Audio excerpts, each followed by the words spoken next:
Why did Sigeric walk the Via Francigena from Canterbury to Rome? Imagine walking hundreds of miles through mountains, forests, and towns, all for a very special reason. That's what Sigeric did in the year 990.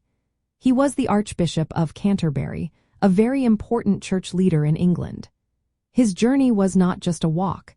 It was a formal trip with a purpose that connected him to the heart of the Christian world. Sigeric traveled from Canterbury in England all the way to Rome in Italy.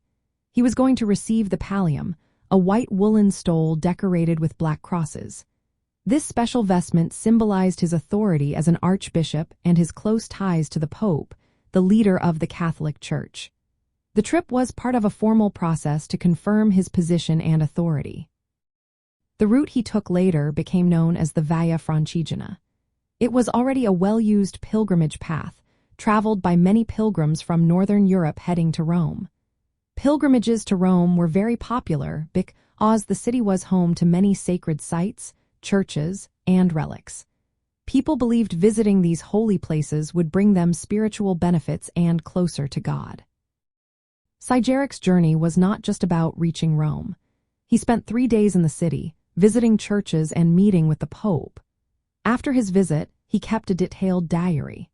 In this diary, he listed all the stages and stops he made along the way, a total of 79 overnight stops.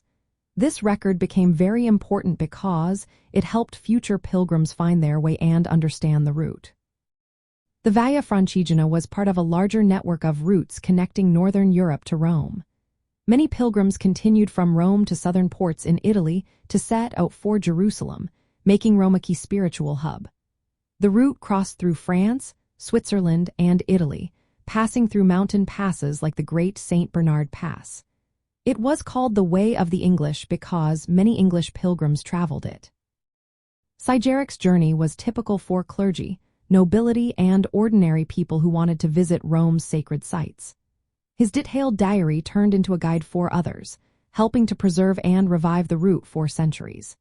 Today, walking the Via Francigena means following in the footsteps of Sigeric and countless pilgrims before him, connecting historic churches, sacred relics, and the spiritual history of medieval Europe.